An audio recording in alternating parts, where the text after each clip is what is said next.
Eddie Jones will be announcing his EPS, his elite player squad, in 9 days' time. And we're just going to look, guys, at the backs. We'll go on to the forwards next week, but tonight we're looking at the backs that he may select. Over to you.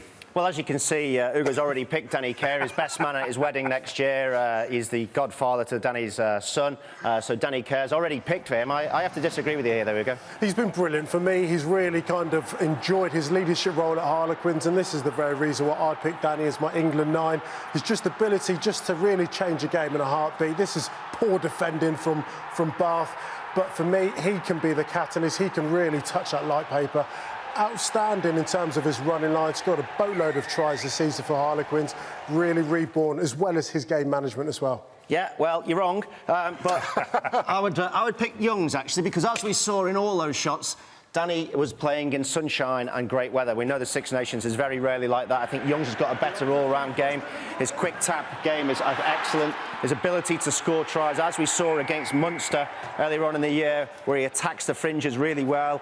And he's a leader. Like Danny, they both have experience, they both have knowledge, but I think he would complement our next player a little bit better than Danny would. Certainly. Eddie Jones clearly looking for a fresh start for a lot of people. Top spoken about this clean slate, and now the guy's playing really well. You've got to chuck into the mix. There's this man here, Joe Simpson, playing really well for Wasps. A little bit turbulent in the Premiership, but their performances within Europe have been outstanding. We know about his pace, but for me, his intelligence in this running line just plays offside. To speak about Richard McCaw doing that in defence, Joe Simpson does it here in attack. Lightning pace in the guy. He's got to be in the mix. OK, mentioned Chudley as well and Wigglesworth, both for different styles of play, both playing well. Let's move on to fly-half. For me, it has to be this guy, Farrell.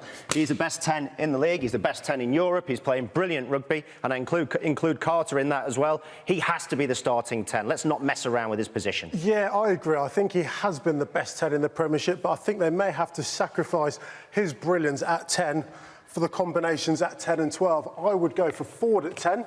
And then I would go for this guy here, Mr. Farrell at 12. We don't know how Eddie Jones wants to play, but from my reckoning, I reckon he was going to go for Henry Slade at 12 to complement that kind of ball-playing ability. Second set of eyes, I'd go forward 10, Fraz at 12. Well, I think it's a mistake. Just quickly jumping in, how much does that change things? Eddie Jones, how he wants to play? What does one combination offer that the other one It's all doesn't? based on units, it's based on style, it's based on weather, and the backs, whilst they don't have as much influence as they used to have, I think that it will play a big part in his thought process. Another big part in that would be, have they got enough power in that back line? Without Tuolangi, you don't really have a great ball carrier. He's a very good decision maker, but you lose that ball carrying ability and you're automatically shifted into width. So you're wrong. So we'll take Ford away. He's not in great form. We'll leave Farrell at 12. If Tuolangi's fit, has he got enough time? Probably not, has he? Yeah. He's only got 2 or 3 weeks. May find himself down on the bench here. So you quite like the sight of Burrell at the minute. He's playing decent rugby. Yeah, he is playing decent rugby. He possesses a naughty fade, but he gets you over the gain line more than anything. Playing really well for Northampton. Their backline hasn't really been functioning, been limited in terms of tries, but this guy's really stood out. If you want that ball carrier at 12. OK, let's move on to the 13 channel. And obviously, it's probably a 2-horse race. I'm looking for him. I can't see him. Where is he? There he is. He's Joseph. It's between these two guys, isn't it? Yeah, for me, JJ, he gives you the experience, but Elliot Daly, X Factor, he is your form 13 for so many different reasons. We've spoken about at length, about his length, outstanding off the kicking TA base. I know you're a fan of that, but he's just brilliant. His instinct to play rugby, you can't really shut this guy down because he's got pace, he's got guile, he's got footwork and balance. We see it in space here, as well as decision-making. And also, he's got a great left foot, as you said, gives you a good kicking option. Joseph could potentially cover the whole back 3 off the bench. He's had a few injuries, he's coming back from injuries.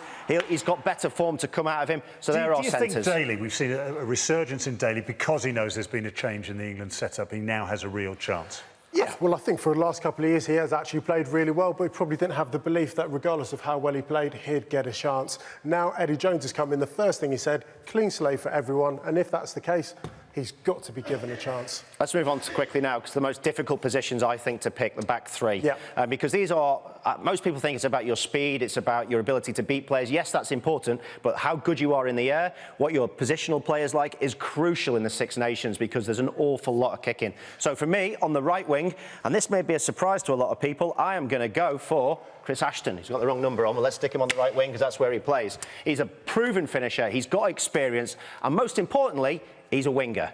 So he knows how to play there. He certainly is. I mean, I like Ashton. I think he's really benefited from how Saracens have been going. Although he's got 11 on his back here, I've got to go for Anthony Watson, top try scorer for England in the World Cup. He's playing at 15 for Bath at the moment, but he is a deadly customer. His ability just to beat players for fun, his metres made is outstanding, defenders beaten, you can just see it there. Bath haven't gone well. He's shone for Bath, though, and I think with this new style of play, he's a guy who could be deadly. One reason I don't pick him, and this is something that he can learn, he's never scored a try around the outside. He always steps back to the inside, finds support, because that's what 15s do. And I'm not picking him, and I'm older than you, so I get the choice. Apart from when he did Doolan in the pre-season. Apart from in pre-season at Twickenham. Apart from that one. On the opposite wing, I think we both agree, don't we?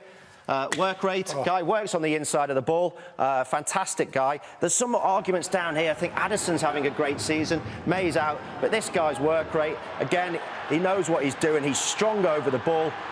And if I was playing fly half, he's the sort of winger I'd want around me because he tracks the ball really, really well. He's carrying a fridge a little bit here on this break, but that aside, he still manages to get up and score the try. I think he's the guy that we both agree on and he goes in. Yeah, 100%. Now that Johnny May's injured. There are some notable mentions. Christian Wade, I think if he was fit, he's someone that could benefit. Also, Will Addison, been brilliant for Sale, who's been outstanding. And Johnny May as well. I mean, he's injured, so he's not getting a look in at the moment. And we still got to pick the fullback, actually. It's a two-horse race again. Well, it's not actually for me. Good's the best player.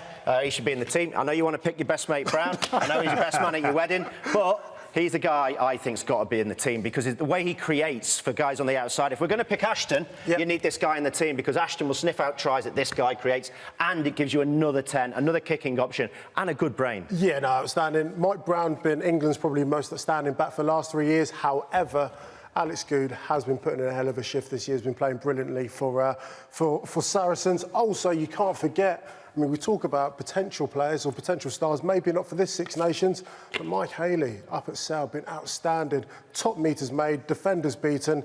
He's a brilliant guy, whether it be this EPS or Sac. As you say, there's been a load of tweets, actually, Babes, coming in. Rocco Daguni, we haven't mentioned him, been playing very well this season. That's from Maria Yedust.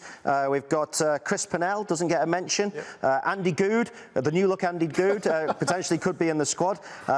He could be the bus for the squad. Shirley Wasboy, Elliot Daly, Joe Simpson looking, yes, we agree with you there. Who else have we got? Beaumont, Ewers, Clifford, Fraser, Daly, load of forwards. Hill next week. We'll be arguing about those guys. And finally, one guy who I think will get mentioned next week when Ben is back, Tommy Taylor at hooker, having a fantastic season. I mean, the encouraging thing, of course, this is just the best. The encouraging thing, guys, is the number of players who are genuine contenders now for an England starting 15. I mean, roll that back a few years, we would not have had this number. Oh, no, it's brilliant to have this amount of players. The fact is, regardless of who you put into the team would be brilliant. We haven't seen Sam Burgess's one. That's not been made up, but we're not quite sure whether he's a back or forward. He could make the return as well, hey?